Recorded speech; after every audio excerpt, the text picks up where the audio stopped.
Okay, so today we are talking about the importance of staying unplugged for those first 60 minutes. So, as we know, part of mastering your morning, stay unplugged for the first 60 minutes. And for me, it's not necessarily from technology because there's a lot of good things for technology. Like we can use technology, our phones for meditations, affirmations, motivational speeches, different things like that, goal setting, planning in the morning. So for me, staying unplugged is staying unplugged from other people's agendas, which for me, that's emails, work email, personal email, and it's social media. Anything where we're consuming information for the sake of being entertained first thing in the morning, or for the sake of like an email to me is it's other people's agendas for you, because when people send you an email, what they're sending you are typically tasks for you to do, things that you need to be doing. And that's not the first thing that we want going into our brain first thing in the morning. We want to be the creators of our day. We don't want other people creating our day for us and filling in our calendar for us. So that's what staying unplugged is, for me, is defined as. Not necessarily away from technology, but away from other people's agendas, social media, email, even text messaging, things like that. So anyways, this is super, super important to me because I view this as kind of I was trying to think like what this would be like. And it's kind of like in racing. They talk about like, so in track, you've got the starting blocks that you're on. In like motorcycle racing, they call it the whole shot, where you get out in front at first. And that's kind of how I see our day. We're all starting on the starting line, whether it's the starting blocks for a track team, whether it's the lineup for dirt bikes or whatever it is. And if we screw up, that's how I view it. If we screw up that starting block, if we screw up that whole shot in getting out of the gate fast, early, and very intentional because we're distracted and looking around at the stands or whatever it is, we spend the rest of our day, the rest of the race trying to make that up. If somebody who's starting a motorcycle race, they get thrown off, they're not paying attention, and they get to the back of the pack early on, it's like they will spend the rest of the race trying to pick their way to get up there back up to the front where they could have been had they just had a good start off at the beginning of the race. So that's kind of how I view our days. And so we want to be very intentional about how we start our days. And one of them is about being unplugged. So here's the reason why. So when we talked about mindfulness, I talked about brainwave states. And so I'm just going to review those real quickly, and I'll tell you the importance of this. So there's four major brainwave states. So there's alpha, which is kind of the highest level of kind of awareness and consciousness. And so that's like right now, you're analytical, you know what's going on around you, you're very awake, alert, everything's going on. So that's alpha. The next drop down from that is beta. So beta is what's considered relaxed awareness. So this is like when you're meditating, this is typically where you go. If you're watching a movie, this is where you go. It's a little bit lower brainwave state. And the lower that we go into these brainwave states, the more suggestible we are to information. So basically it can penetrate, go through our analytical mind. Because you think about like when you're watching TV or meditating, your analytical mind kind of starts to slow down and things come into the subconscious a lot easier. So we're in alpha right now. Beta is relaxed awareness. Theta is right before sleep. So right before you're going to drift off, that's theta. Also, they've shown when you're taking a nice warm shower, and you know how you're just kind of like in that twilight zone when you're just standing there in the shower, that's theta as well. So there's alpha, beta, theta, and then when we fall asleep, finally, that's delta. Okay. So those are the brainwave states, and the lower that you go, dropping down to those lower brainwave states, like I said, you're more suggestible to the information that's coming to you. So right before you wake up, you're obviously asleep in delta. And then when you wake up, you're in that theta where you're just kind of like, all right, what's going on? And then you get more and more aware. But you know, when you very first start, first thing in the morning, think about like your mental alertness. Your analytical mind isn't completely there. And like if the kids run in and ask you a question, your spouse asks you a question, it's like, hold on. I need to let me wake up for a second. And all you're saying is let my brain waves get back up to alpha. So I'm like awake, alert. I know what's going on. Don't come in and ask me important questions because I'm not thinking straight. So that's why it's so important to be very, very, very picky about the information that we're allowing into our brains when we're in those lower brainwave states. So first thing in the morning, as your mind is in that state where it's more suggestible to information coming in, we need to be so careful with what we're allowing into our brain. So I want you to think, what are we communicating to our subconscious if when we wake up first thing in the morning, we're looking at other people's lives, We're looking at other people's agendas. We're seeing everything that we don't have, all the trips that we're not on. And I know that's not it 100% of the time, not at all, but there's a high likelihood we're going to run into some things like that when you're on social media, emails, different things like that. So when you're on there looking at your phone, and if you don't have this analytical mind there yet, and you're in a lower brainwave state during that first hour as you're kind of starting to get the day going and get woke up, what would your subconscious think is going on? Like, who's important? What's important? Is it me and my day and my goals? Or is it other people, other people's days, other people's goals? Like, am I working on building my dreams, my dream body, my dream relationships, my dream career?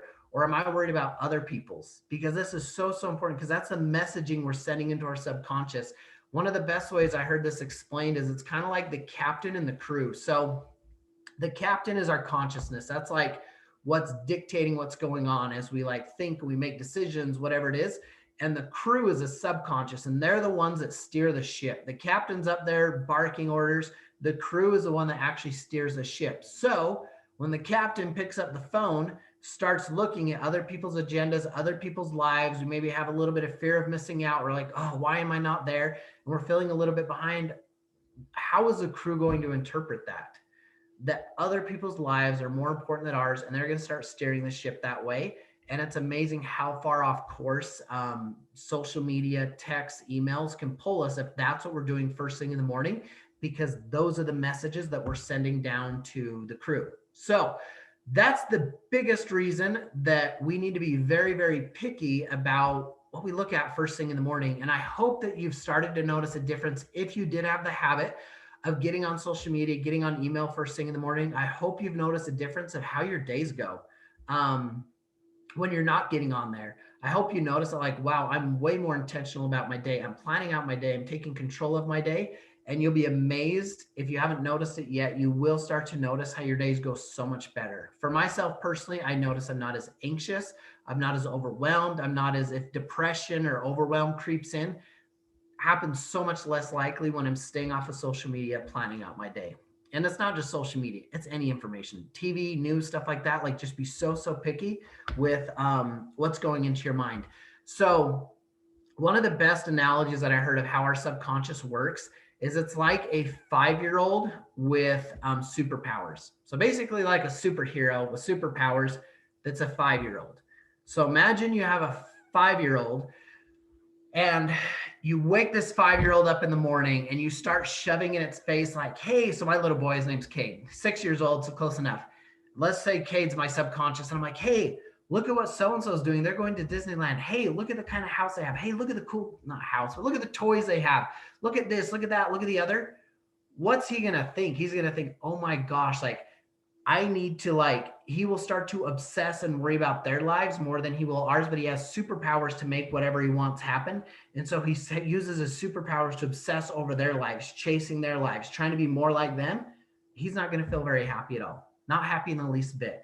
So we want to make sure we take that 5-year-old with these superhuman superpower abilities and we start giving it proper information. It's like, hey, here's what we're going to do today. This is our plan for the day. We're going to drink our water. We're going to meditate. We're planning out our day. All right, we're cool. We good with that? It's like, yeah, all right, we'll do this. And he has these superpowers, but he has a temperament of that 5 or 6-year-old. And you don't want to be distracting him with all these other things that are going on, because then he starts running after that. And sometimes, like, I don't know if you ever take your kids, like, okay, just stop. Just listen. Listen, okay? Just listen to this next sentence, because it gets so pulled off in so many different directions, and that's what can happen to our mind. So that's why it's so, so important to stay unplugged for those first 60 minutes. Another reason that we want to stay unplugged is it creates what's called, and I believe this is from The Power of Habit, if I'm not mistaken, the book. I can't remember what book it's from. Anyways, there's something called Keystone habits. So a keystone habit, if you know like what a keystone is, you have all the arch with all these rocks that come together, and then the rock at the very top that holds it all together is called a keystone. And if you pull out the keystone, everything else crumbles down. So a keystone habit is a habit that basically creates a ripple effect and supports the rest of your day, the goals for the rest of your day. And if that keystone is not there, all your other goals can kind of crumble. I've seen over and over again that staying off of social media, staying unplugged out of emails, things like that we've been talking about, is a keystone habit for the rest of my day. It creates a ripple effect. When I wake up and I'm not worried about the news, politics, social media, what's going on in other people's lives, I'm worried about me, my family, my health, my relationships, my goals for the day. It creates a ripple effect where that's what I continue to work towards for the rest of the day. But I've seen time and time again, if I get up, jump on my phone, I was like, I'll just look real quick, and I see what's going on in other people's lives, I see what's going on in politics, it creates that same sort of ripple effect where it holds together that arch of being obsessed with politics, being obsessed with what I don't have, being obsessed with chasing other people's dreams instead of chasing my own. And so it creates that ripple effect. So that's what I want you to think about as when you pick up your phone, the things that you're looking at. Are you looking at motivational quotes? Are you looking at your calendar? Are you looking at things that are benefiting you? Or are you looking at things that have nothing to do with that? Because I want you to envision you just drop a rock into a pond. First thing in the morning, you got this pond that's just like glass, no ripples whatsoever. You have this rock, you're going to drop into it. What kind of ripples are you going to create for your day? And start to pay attention to how your day goes, because it's not a conscious thing where it's like, oh, I'm consciously thinking about other people's goals and I'm consciously focusing on what I don't have. It's a subconscious thing that just happens. And at the end of the day, it's like, man, I got my butt kicked mentally today. Like today was not a very good day. 9 times out of 10, it's because of what I was focusing on in the morning, what I was giving my brain. Once again, when it was in those lower level brainwave states, my brain was that much more suggestible to what was going on, or it was that much more suggestible to what I was looking at and consuming first thing in the morning. We don't want to be a consumer of our day. We want to be a producer, a creator of our day. And it's so much easier to do that first thing in the morning when we can program and train our brains to be that way. And the more and more that you do it, it becomes like a muscle, just like a muscle here in the gym. The more that you work it out, when you first start working out, it's hard. You don't notice that big of a difference. The more that you do it, the stronger that it gets, the easier that it gets. This is the exact same way. As you say, off of social media, you become the creator of your day. You'll be amazed at how much stronger that gets and how much stronger your subconscious gets at staying focused and on track throughout the day, just simply because of how you started the race. Like I said, once again, think of that racer. If they get distracted when the gate opens up and they're back behind the pack, it takes the entire race to catch back up to the front of the pack. Versus if they're focused right out of the gate, they could even make some mistakes in the race, but they're not going to end up at the back. Like those first hours of the day are so important for that reason. Anyways, that's why it's important to stay unplugged. Does anybody have any questions that they would like to ask before we adjourn this meeting? 5, 4, 3, 2, 1. Okay, I'll take that as no questions, but thank you so much for being here. We'll post the recording. Hopefully this information was valuable as to why it is so important to stay unplugged. And if you don't believe it, test it. Test it one way or the other. Hop on social media, spend your day scrolling Instagram, Facebook the first hour, see how your day feels the rest of the day, and then try not, and you'll be amazed at how much better your day gets, because we know how the negative effects that social media and other people's agendas can have on us as we're looking at it throughout the day. It's amplified 10x when it's first thing in the morning, just for that reason that it's you are telling your brain what we're focusing on for the day. So that's why I want to be very, very careful with what we're consuming. Okay, you guys have a wonderful evening, and I will talk to you later. Thanks for being here. Thanks, Ryan. See you later. See ya.